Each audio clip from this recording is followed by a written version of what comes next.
여러분, 하나님이 함께 하시니 여러분은 복된 자요, 행복한 자요, 승리한 자요, 성령 충만한 사람인 줄 믿습니다.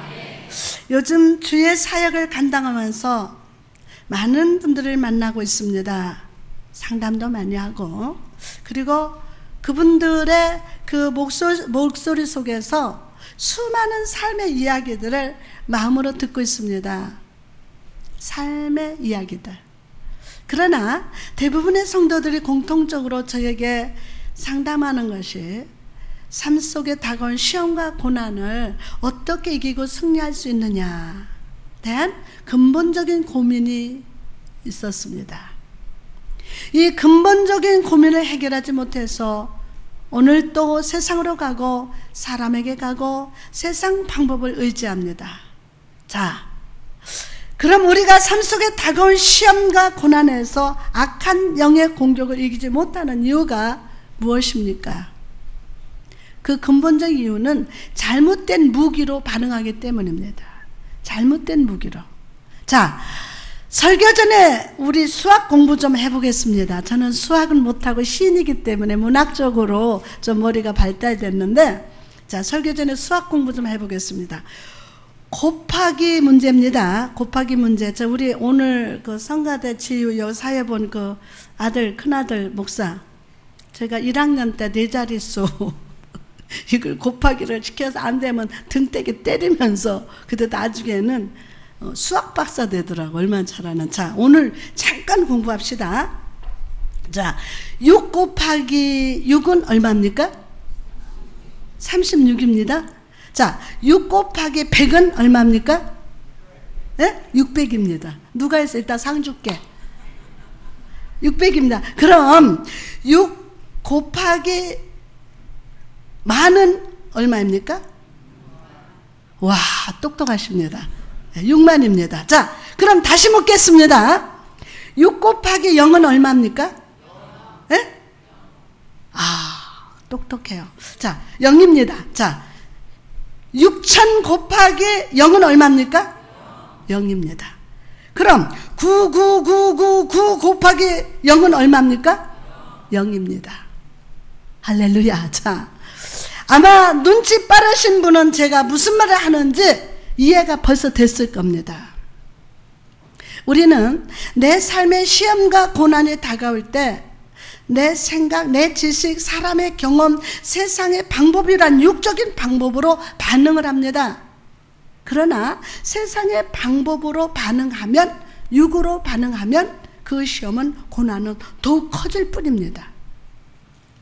하지만 세상의 삶의 고난과 시험이 아무리 커도 그것을 영으로 반응하면 승리할 수 있음을 믿으시기 바랍니다. 영으로. 로마서 8장 12절에서 13절 보니까, 그러므로 형제들아, 우리가 빚진 자로 돼 육신에게 져서 육신대로 살 것이 아니니라. 너희가 육신대로 살면 반드시 죽을 것이로되 영으로서 몸의 행실을 죽이면 살리라. 말씀 딱 봉독하고 나면 알면은 그게 해야죠. 몸의 행실을 죽으면 살리라. 할렐루야. 자, 오늘 이 시간 6이 아니라 영으로 반응한 자가 됩시다. 그래서 영으로 모든 세상의 시험과 고난과 사단의 역사를 영으로 만드는 여러분 되시기를 주님의 이름으로 축복합니다. 할렐루야. 자, 오늘은 높은 부흥의 상태를 간직하는 삶이라는 제목으로 은혜를 받고자 합니다. 오늘 본문 이사야 62장 1절에서 하나님은 우리 삶에 은혜의 목적이 이루어지기까지 쉬지 않으시겠다고 선포하십니다. 시온을 위하여 잠잠하지 아니하며 예루살렘을 위하여 쉬지 아니할 것인즉. 아멘. 여러분, 하나님의 성령은 그의 자녀된 자들의 삶의 완성과 교회의 완성에 깊은 관심을 가지고 계십니다. 하나님께서는 다 이루었다 라고 말씀하실 때까지 우리의 삶의 모든 미완성이 성취되는 그날까지 그분의 일하는 손을 멈추지 않으십니다. 그러나 여러분, 여기서 우리가 주목해야 할 사실이 하나 있습니다. 하나님이 쉬지 않으신다면 그분은 우리도 쉬게 하지 않으실 것이라는 사실입니다. 네? 하나님이 쉬지 않으신다면 그분은 우리도 쉬게 하지 않으실 것이라는 사실이에요. 그분은 우리 마음속에 열렬한 소망을 불러일으키고 거룩한 열심을 불타게 하사 우리의 손으로 하나님의 은혜의 계획을 이루게 하십니다. 할렐루야. 자, 다시 말해서 하나님과 우리가 영적인 동력자가 되어서 죄와 사망과 상처와 눈물이 가득한 이 땅의 은혜의 시대, 성령의 황금 시대를 열어주시는 역사를 믿으시기 바랍니다. 오늘 여러분의 삶에 특별히 우리 교회의 은혜의 시대가 밝아올지어다. 성령 충만한 황금 시대가 밝아올지어다. 자, 그럼 오늘 본문 말씀을 통해서 우리가 깨달을 수 있는 삶의 진리가 무엇일까요? 첫째로, 하나님의 선한 목적 안에서 우리는 책임져야 할 일이 있다는 겁니다. 오늘 본문에 보면 주목할 만한 세 문장이 나옵니다. 내가 너의 성벽 위에 뭐를 세우고 파수꾼을 세우고 그들로 하여금 주야로 계속 잠잠하지 않게 하였느니라. 너희 여호와로 기억하게 하는 자들아. 아멘. 자, 이 문장에서 보면 중요한 임무를 맡은 세 사람이 나오는데, 첫째는 파수꾼이고 두 번째는 선포자이고 세 번째는 여호와로 기억나게 하시는 자입니다. 첫째는 뭐요? 파수꾼. 세 번째는 선포하는 자고 세 번째는 여호와로 기억나게 하시는 자입니다. 이 세 사람은 우리 교회와 여러분의 가정에 반드시 있어야 하며 우리가 주 앞에서 감당해야 할 영적인 사명인 줄 믿습니다. 우리 한국교회에도 이 세 가지 사람이 꼭 있어야 될 줄 믿습니다. 오늘 내가 주 앞에서 어떤 사람으로 세움을 받았는지를 깨달아서 이 영적인 사명을 감당하면서 승리하시기를 주님의 이름으로 축원합니다. 첫 번째 사람은 파수꾼입니다. 옛날 고대 시대 때 모든 성도들은요, 서로 마주 볼 수 있는 곳에 파수꾼들을 세웠다고 합니다. 서로 이렇게 마주 볼 수 있는 자리에.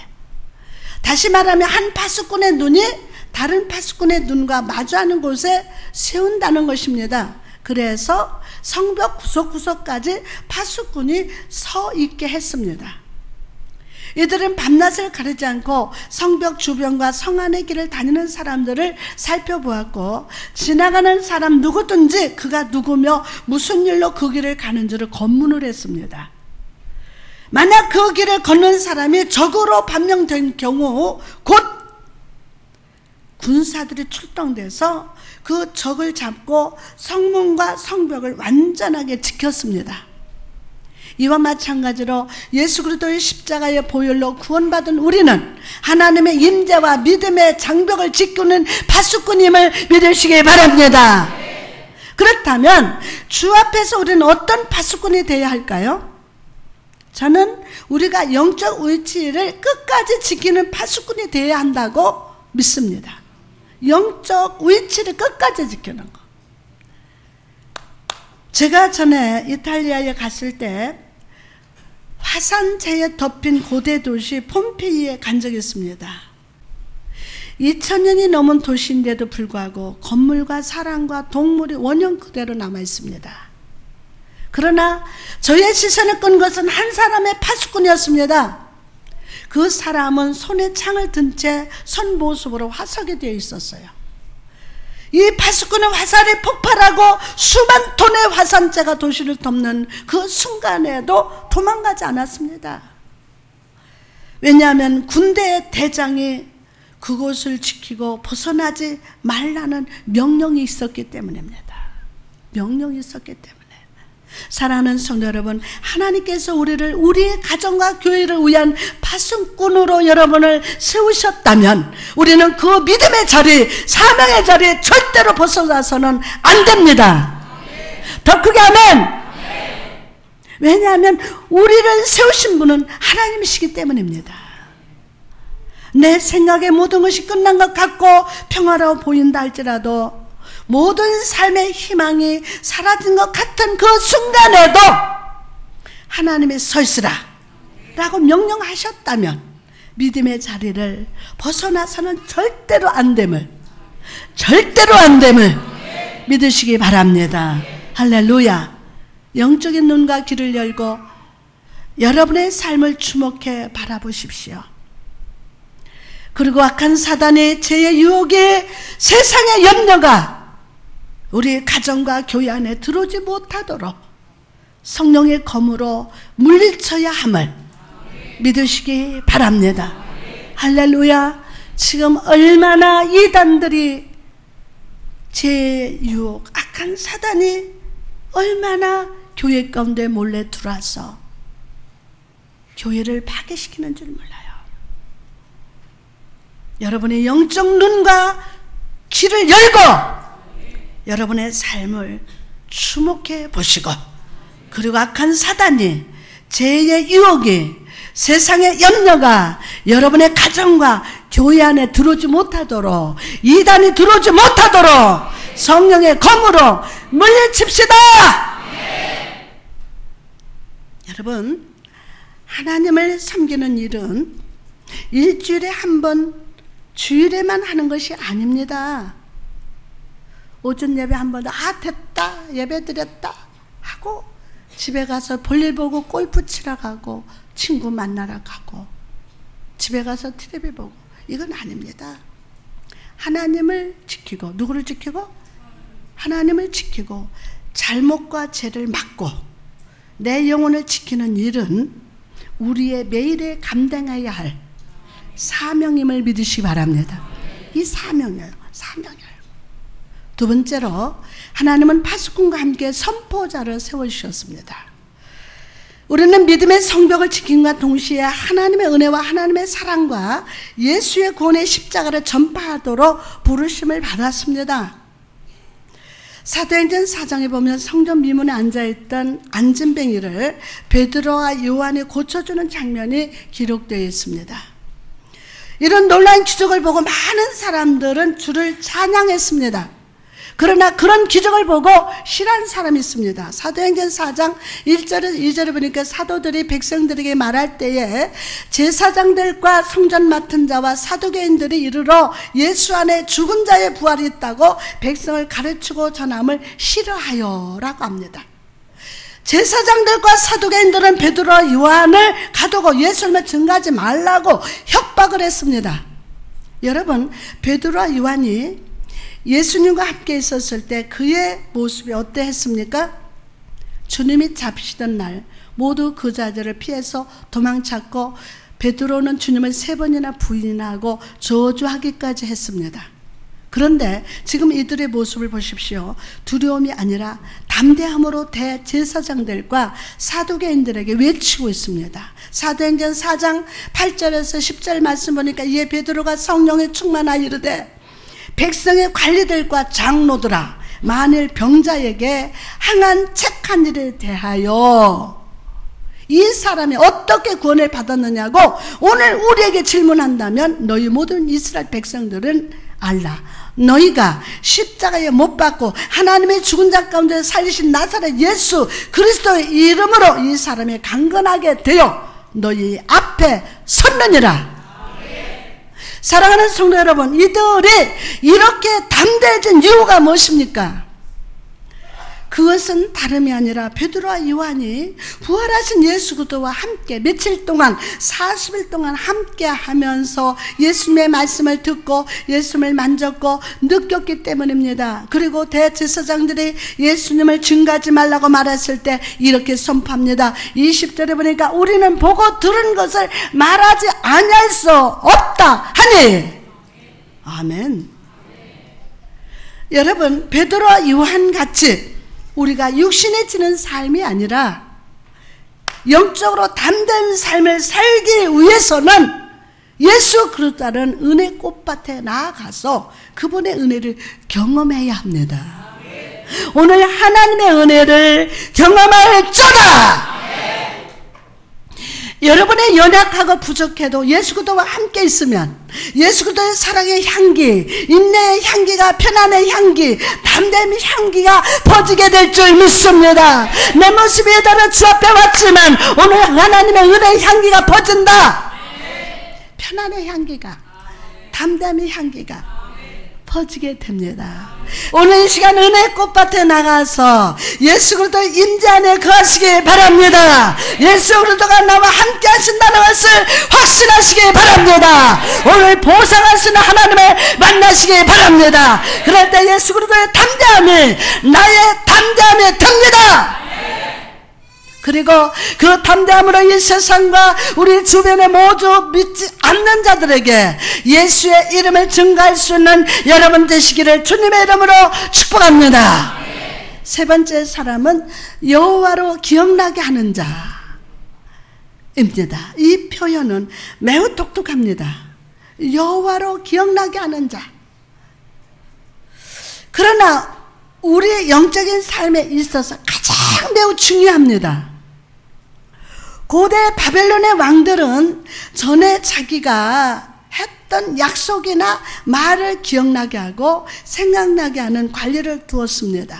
제가 사역이 많잖아요. 기도원 사역, 교회 사역, 또 지도자 세미나, 그러니까 많아요.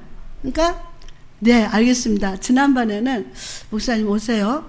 그래 놓고 나는 잊어버렸어. 근데 나는 그리고 다른 약속을 미리 한 대로 떠났어. 근데 목사님 와서 기다리고 계시고 그러니까 내가 너무 이걸 잊어버리는 거, 누가 옆에서 해줘야 아는데 몰란 거예요. 여러분, 그때 고대 시대도 왕은 나라를 다스림에 있어서 수많은 것들을 생각했기에 혹시라도 중요한 일을 잊지 않기 위해서 신하를 또 불렀습니다. 이 신하들은 왕 앞에 나가서 위대한 왕이시여, 왕께서는 전에 이 일을 하시겠다고 하셨고 이런 사람을 만나서 식사하며 상을 주겠다고 하셨나이다. 오늘 바로 그날이니 행하시옵소서라고 했습니다. 이와 마찬가지로 하나님께서도 우리를 기억나게 하는 자로 세워주셨습니다. 할렐루야. 이사야 43장 26절에 보니까 나로 기억나게 하고, 시작, 나로 기억나게 하고. 여러분, 전능하신 하나님은 무엇을 행하시든지 무엇을 말씀하실 때 절대로 잊어버리지 않으십니다. 그러나 마치 그분 자신이 우리처럼 잘 잊어버리는 것처럼 우리에게 생각나게 하라고 명령하셨습니다. 그렇다면 우리가 하나님 앞에 기억나게 하는 자로서 해야 할 일이 무엇입니까? 바로 말씀 속에 기록된 하나님의 약속을 기억나게 해야 합니다. 하나님 말씀을. 여러분의 삶에 부족함과 궁핍이 있습니까? 그렇다면 주님 앞에 나가서 이렇게 외치십시오. 주여, 주의 말씀에 나의 하나님이 그리스도 예수 안에 영광 가운데 그 풍성한 신대로 너희 모든 쓸 것을 채우시리라. 그렇게 약속하셨사오니 그 약속을 성취하여 주옵소서. 하나님을 기억나게 하시는 거예요. 마음과 육체의 질병으로 고통받는 자가 있습니까? 주 앞에 나가서 주께서 내가 너의 상처로부터 새살이 돋아나게 하여 너를 고쳐주리라 말씀하셨사오니 고쳐주옵소서. 마음속에 염려가 가득한 자가 있습니까? 아무것도 염려하지 말고 다만 모든 일에 기도와 감사로 너희 구할 것을 감사함으로 하나님께 아뢰라. 그리하면 모든 지각에 뛰어난 하나님의 평강이 그리스도 예수 안에서 너희 마음과 생각을 지키시리라 라고 약속하셨사오니 하나님의 평강을 주옵소서 라고 기도하시기를 바랍니다. 이 세상에 수많은 기도가 있지만 가장 훌륭한 기도는 이처럼 약속을 간구하는 것입니다. 하나님의 말씀을 마음에 새기시기 바랍니다. 그리고 기도할 때마다 그 거룩한 은혜의 말씀을 가지고 주께 나갑시다. 그분의 약속을 생각나게 하시기를 바랍니다. 그럴 때 주님께서 그 약속하신 뜻대로 우리 삶에 응답하시고 치유하시고 공급해 주실 것임을 믿으시면 아멘 합시다. 계속해서 우리는 본문 말씀 속에서 하나님의 중요한 명령을 내리고 계심을 발견합니다. 여호와로 기억나게 하는 자들아 너희는 쉬지 말며. 하나님은 우리에게 쉬지 말라고 명령하십니다. 그럼 무엇을 쉬지 말라고 말씀하십니까? 바로 간절한 기도를 쉬어서는 안 된다는 거예요. 간절한 기도는 쉬지 않는다. 여호와의 약속을 붙들고 기억나게 하는 성도 여러분, 항상 기도합시다. 늘 깨어 있으라, 잠들지 말아라, 주님과 동행하라. 할렐루야. 여호와의 약속을 붙들고 기억나게 하는 성도 여러분, 항상 기도하십시오. 기도 가운데 하나님과 교제할 뿐만 아니라 맞붙어 싸우십시오. 주님하고 싸우라니까 안 되나 봐. 주님과 씨름하시기 바랍니다. 때로는 조용히 묵상함으로, 때로는 간절한 부르짖음으로 기도하시기 바랍니다. 그럴 때 주님이 그 기도 속에서 이루어지는 역사가 나타납니다.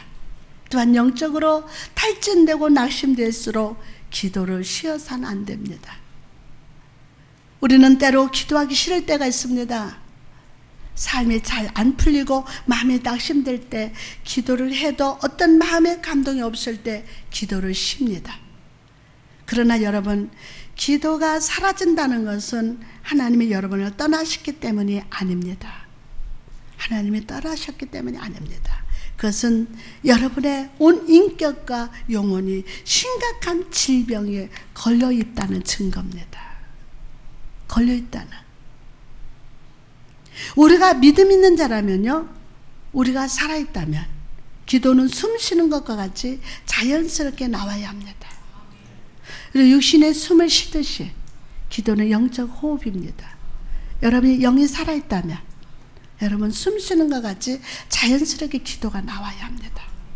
오늘 성령께서 우리의 심령 가운데 오셔서 기도를 가로막는 모든 염려와 낙심과 슬픔을 제하시고 기도의 호흡이 충만하게 하실 줄 믿습니다. 또한 충분히 기도했다는 이유로 기도를 쉬어서도 안 됩니다. 어떤 분들은 말합니다. 목사님, 나는 진짜 엄청나게 기도하고 열심히 기도했는데도 응답이 없습니다. 하나님은 살아계신 거 맞습니까? 막 따져요. 라고 막 따지면서 묻습니다. 그러나 여러분, 저는 여러분에게 질문하고 싶습니다. 여러분의 충분하다고 하는 기도는 여러분의 기준입니까? 여러분의 기준이에요? 하나님 보실 때도 충분한 기도라고 생각하십니까? 그렇지 않습니다. 이 세상 그 누구도 하나님 마음에 충분히 기도한 사람은 없습니다. 없어요. 하나님의 마음을 알고 하나님 마음에 맞는 기도를 한 사람은 많지만 충분히 기도한 사람은 없습니다. 제가 전에 쉬는 날 산책을 하고 있는데 한 젊은 학생이 자전거를 타고 있는 것을 보았습니다. 이 학생은 자전거를 페달에서 발을 들고 양팔을 탁 옆으로 벌린 채 타고 있었습니다. 자세히 보니 이 학생은 높은 언덕에서 내리막길로 내려가고 있었기에 페달도 밟지 않고 핸들도 놓은 채 자전거를 탄 것이었습니다. 저는 이 모습을 보면서 우리의 기도를 떠올려 보았습니다. 내 생각에 충분히 기도했다고 생각하는 사람들은 이 자전거를 탄 학생과 같습니다.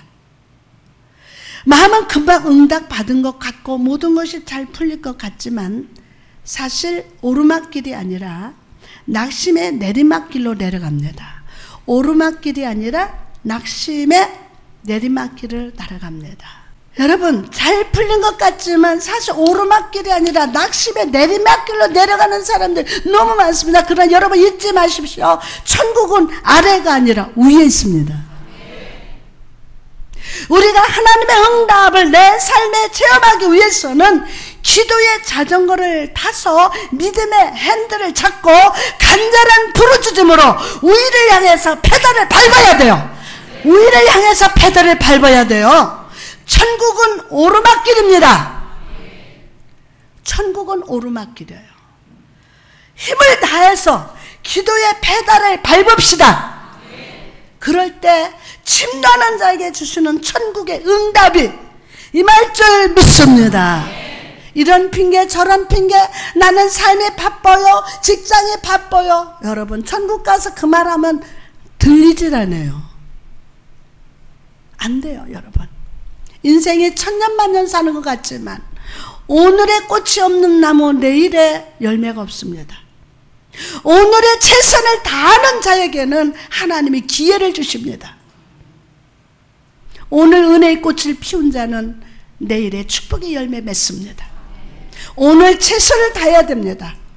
오늘 기도의 페달을 밟아야 합니다. 오늘 그렇게 축복합니다. 할렐루야. 성령은 그렇게 기름 부시고 축복하여 주옵소서. 무엇보다 순간적인 흥분으로 기도하는 자가 되어서는 안 됩니다. 우리가 교회에서 특별 새벽 기도를 하거나 부흥회를 할 때 우리는 그 어느 때보다 열심히 기도합니다. 성령으로 충만합니다. 그러나 이렇게 영적으로 활기를 보였던 사람도 그때가 지나면 깊은 영적 잠에 빠집니다. 폭풍이 지나가고 난 후에 모든 것이 잠잠하듯이 기도가 사라지고 감사가 사라집니다. 사랑하는 성도 여러분, 주님은 이런 우리를 향해서 말씀하십니다. 여호와로 기억나게 하는 자야, 여호와로 기억나게 하는 자야, 너는 쉬지 말라. 사랑하는 성도 여러분, 성령을 의지하여 여러분의 영적 상태를 언제나 높은 부흥의 상태로 유지하시기를 주님의 이름으로 축복합니다. 그러기 위해서는 어떻게 해야 합니까? 여러분의 365일을 언제나 주님과 동행해야 됩니다. 늘 깨어 기도하면서 주님과 동행해야 합니다. 예녹을 보십시오. 그는 그의 평생에 하나님과 동행했습니다. 비록 다른 사람들이 보기에는 그의 인생의 발걸음은 빠르지 않았습니다. 그러나 중요한 사실은 그는 그의 삶의 보폭을 하나님과 맞춰서 걸어갔다는 것입니다. 빠르지도 않게 느리지도 않게 주님과 발걸음을 함께하면서 인생을 살았다는 것입니다.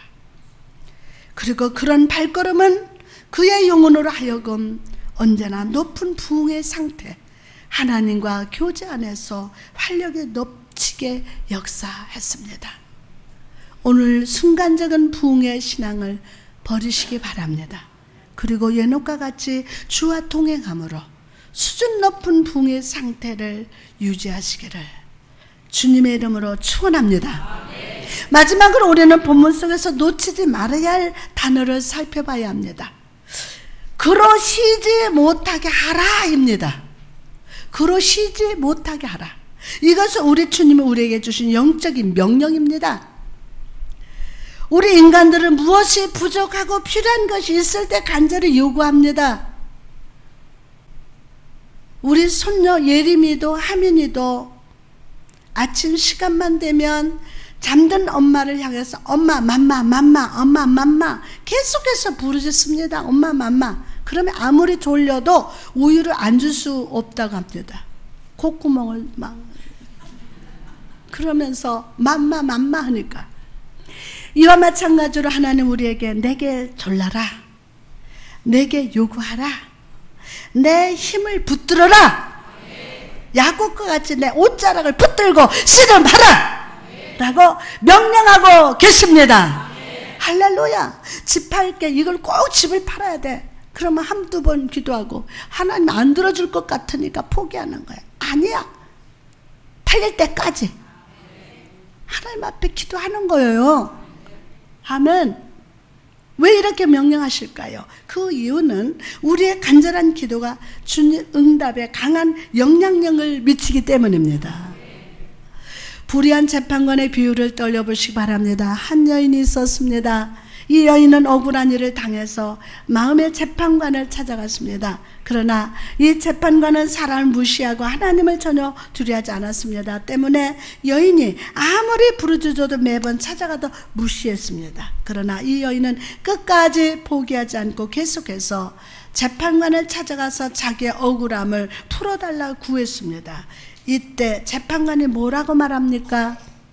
나는 하나님을 두려워하지 않고 사람을 존중하지 않지만 이 과부가 나를 귀찮게 구니 저 여인의 원한을 풀어주리라 라고 했습니다. 사랑하는 성도 여러분, 오늘 여러분의 기도는 어떻습니까? 여러분은 하나님께 나와 기도할 때 이런 간절함으로 기도하고 있습니까?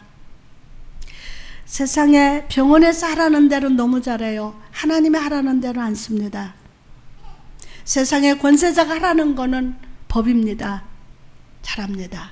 하나님은 사랑의 하나님이시니까 이 정도도 괜찮을 거야. 한두 번 기도하고 응답이 없어서 포기하지는 않습니까? 오늘 이 과부처럼 부르짖으시기를 바랍니다. 여러분의 부르짖음으로 여호와를 쉬지 못하게 하시기 바랍니다. 여러분이 이렇게 간절히 기도할 때 하나님은 들어주실 겁니다.